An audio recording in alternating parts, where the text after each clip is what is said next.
Yung mga boss, alam niyo yung plano kong ano? Yung translation. Oh, ibang lingwahe, tapos sa Tagalog.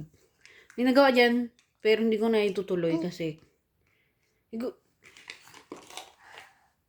hindi itutuloy, pero hindi siya inaasahan ko. Oh. Kasi ano, itutuloy siya na alangan ako eh. Pero baka ituloy, hindi ko alam. Tingnan na lang natin. Dati kasi, ano ako, sigurado. Nakita ko yung baha, binabaha dyan. Umabot hanggang bubong. Hindi kasi ginawa ng gobyerno yung trabaho nila eh. Paano ko naman bibit-bitin lahat yun? Pag bumaha. Ako lugi nun. Kaya ano ngayon, hindi ko alam. Tingnan na lang natin sa future. Announce ko naman din yan. Kung itutuloy o hindi. Kasi ano, bibit-bitin ko lahat yun. Ang bigat nun. Akit ka sa bubong. Hindi nga maano ng baha. Hindi ko kaya lahat yun. Bigat-bigat nun. Kahit mga papel lang yun, hindi translate mo, mabigat pa rin yun. Libro kasi yun eh. Di ba magiging libro na siya? Sa ganun ka, ano, bigat nun. Pagka ano, binaha. Kahit lagyan mo siya ng ano, lamination, mabigat pa rin yun kasi alam mo yung baha, hindi mo naman mapipigil yan, lalo yung malakas. Parang dagat yan eh, no? Gaganon yan eh. Diba yung pasok sa bahay mo, parang dagat. Minsan, pag marunong ka lumakay, sumabay ka pagka hindi. Wawa. Ubre, ah. Ayun, in-update ko lang kayo. Ayun, ano siya. Inaalangan. Oo. Sa ano yung translation. Tapos, nga. Plano ko sa ano. Plano ko sa future. Puhunan lang kailangan. Gagawa ng bag at wallet. May free na doon yung invento kong ano, abacus.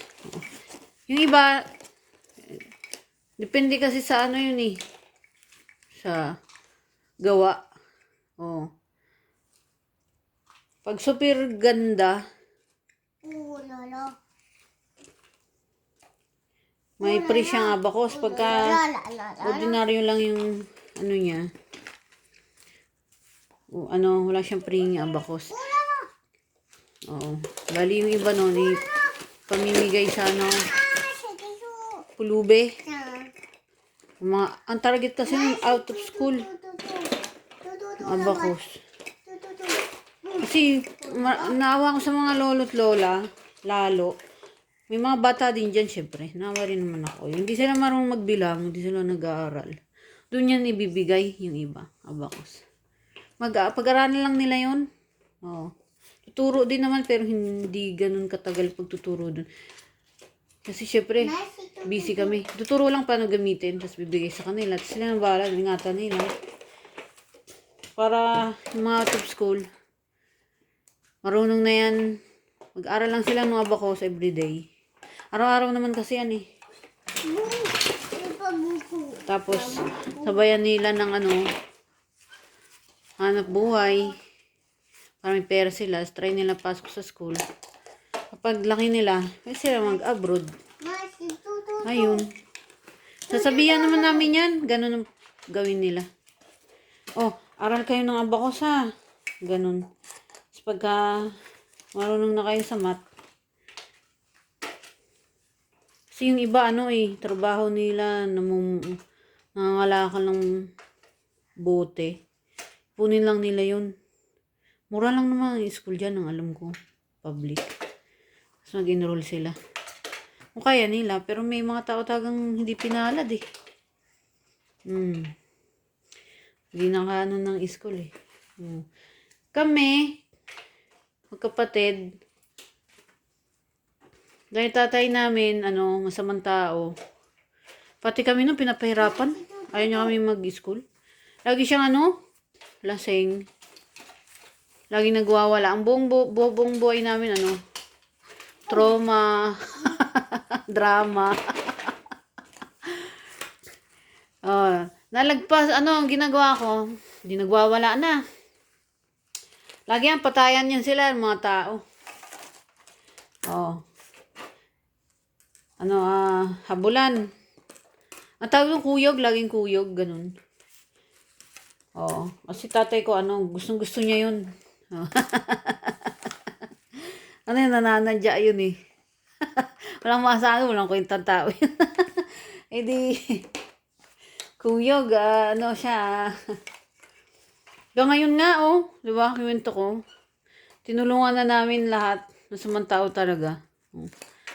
Nahamak pa rin kami. Oh, ganun talaga mga ano. Masamang tao, ano yan? Karamihan dyan, hindi na nagbabago. Meron mong magbago. Sa 1 million, dalawa lang yan. Dalawa o 5. Oh. Hindi, yung iba, umiiyak. Yung ibang bata umiiyak. Kasi siyempre trauma. Pag nakakita ng gulo. Gusto ko rin yung ganun. Kaso natatakot ako kasi papatayin din ako ng mga tao. Tago na lang ako dun sa ano, kung saan yung mataguan. Tapos nakaganon ako. Ayaw mo ng ingay. Ayaw mo ng ano. Oh. Trauma talaga. Hanggang paglaki, ganun pa rin siya. Nananadya yun? Ano yung ugaling tatay ko eh?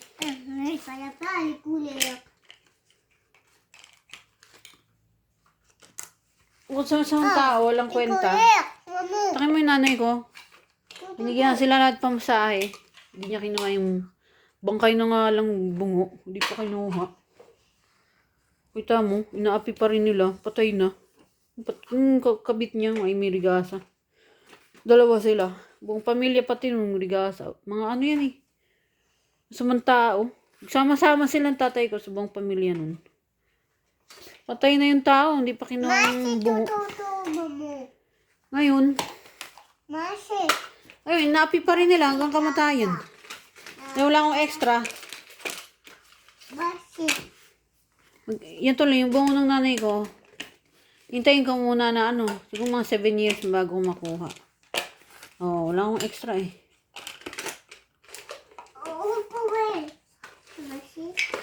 Yan nga yung nagtuturo sa akin. Wala ang Diyos eh.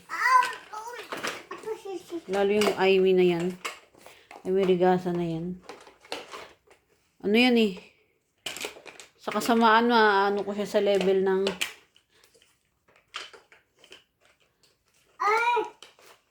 siya yung siya yung katulong ni Santanas. Ano siya yung mayordroma. Ganun yung kasama. Walang kwentang tao. Aba pati yung buhay mga yan. Lalo yung nanay niyan.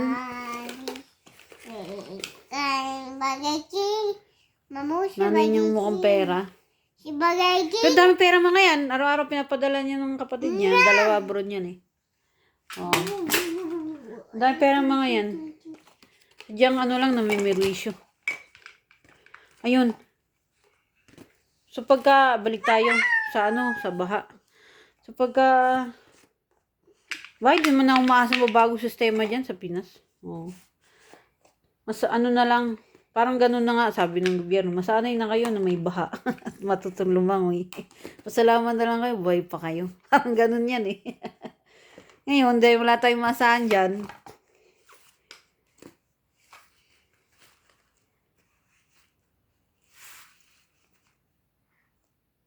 alangan na ako kung ano. Oh.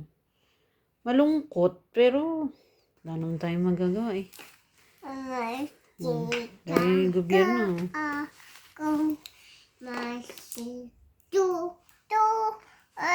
Wala naman silang hindi naman ginawa yung trabaho eh. Ituloy yung baha dyan hanggang 2026,